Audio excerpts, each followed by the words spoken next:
দক্ষিণ ত্রিপুরার সাবরুমে এক আইনজীবীকে অকথ্য ভাষায় গালিগালাজ এবং প্রাণনাশের হুমকি দেওয়ার অভিযোগে উত্তাল হয়ে উঠেছে আইনি মহল। অভিযুক্ত নির্বাহী ম্যাজিস্ট্রেট তথা মহকুমা শাসক অভিজিৎ সিং যাদবের বিরুদ্ধে প্রতিবাদে সোমবার 12 জানুয়ারি থেকে অনির্দিষ্টকালের জন্য এসডিএম কোর্ট বয়কটের ডাক দিয়েছে সাবরুম বার অ্যাসোসিয়েশন। ঘটনাটি ঘটে গত 7 জানুয়ারি নগর পঞ্চায়েত ভবনে অস্থায়ী কোর্টরুমে বিএনএসএস এর 126 ধারা মোতাবেক মামলার শুনানিকালে।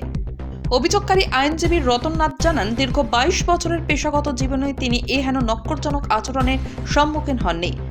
শুক্রবার বার অ্যাসোসিয়েশনের এক জরুরি সভায় এই সিদ্ধান্ত নেওয়া হয়। সংগঠনের সভাপতি সুধন মজুমদার ও সম্পাদক আপন দত্ত স্পষ্ট জানিয়েছেন, বিচার ব্যবস্থায় মর্যাদা রক্ষায় প্রশাসনের নিরপেক্ষ তদন্ত জরুরি। ইতিমধ্যেই ম্যাজিস্ট্রেটের বিরুদ্ধে এফআইআর দায়ের করা হয়েছে। দ্রুত দৃষ্টান্তমূলক পদক্ষেপ না নেওয়া হলে আন্দোলনের পরিধি আরও বিস্তৃত করার হুঁশিয়ারি দিয়েছে বার অ্যাসোসিয়েশন। ইতিমধ্যে সাবরুম থানাতে আমরা একটা এফআইআর করি ওনার বিরুদ্ধে। আমরা ডিএম সাউথকে জানিয়েছি, আমরা ত্রিপুরা বার কাউন্সিলকে জানিয়েছি, আমরা ত্রিপুরা বার অ্যাসোসিয়েশনকে জানিয়েছি, আমরা চিফ সেক্রেটারি ত্রিপুরাকে জানিয়েছি এবং আরও অন্যান্য যেখানে যেখানে প্রয়োজন হয় আমরা সেখানে ইতিমধ্যে সেটা ছাড়বো। আমরা লেটার রেডি করেছি, পোস্টালের মাধ্যমে আমরা স্পিড পোস্ট করবো সেই সমস্ত।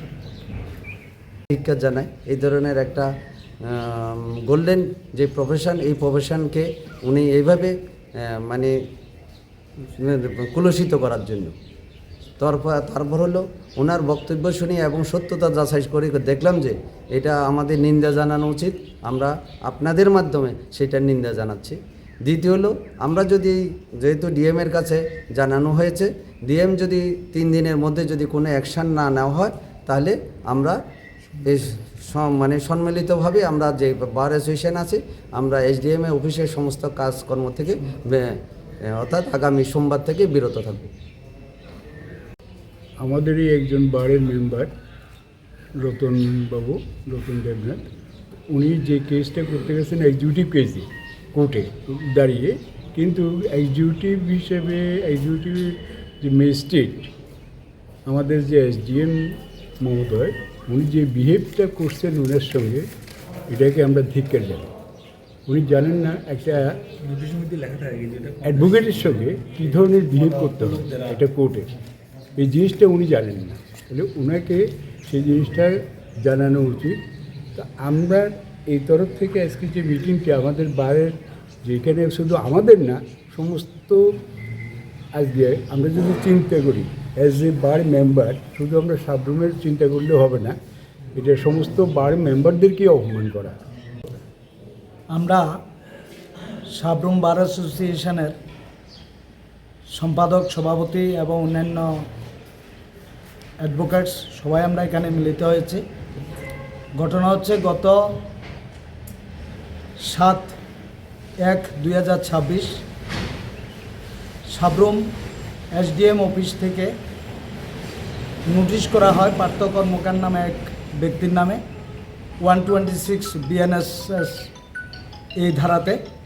যথারীতি পার্টি আসে, পার্টির পক্ষে আমি অ্যাডভোকেট রতন নাথ আইন মোতাবেক ওকালতনামা এবং অন্যান্য যে সমস্ত কোর্ট ফি, পিটিশন সবগুলো দিয়ে আমরা জমা দিই।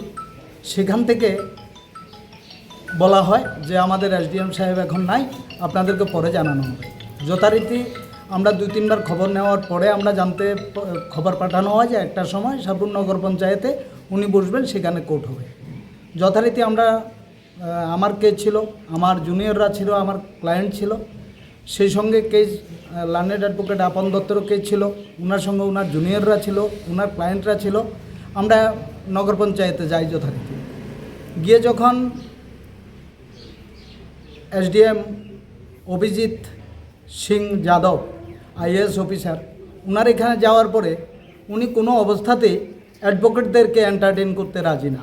এবং স্পেসিফিকলি উনি, আমি রতননাথ যখন ওনার পক্ষে ওকালতনামা দিয়েছি, ওনার সামনে রেকর্ড, উনি যখন বলছেন যে না অ্যাডভোকেটের তো কোনো প্রয়োজন নেই, অ্যাডভোকেট কেন, তখন আমি বললাম according to law party notice পেয়েছে, অ্যাকর্ডিং টু ল আমরা আমাদের ওকালতনামা সাবমিট করেছি সব কিছু।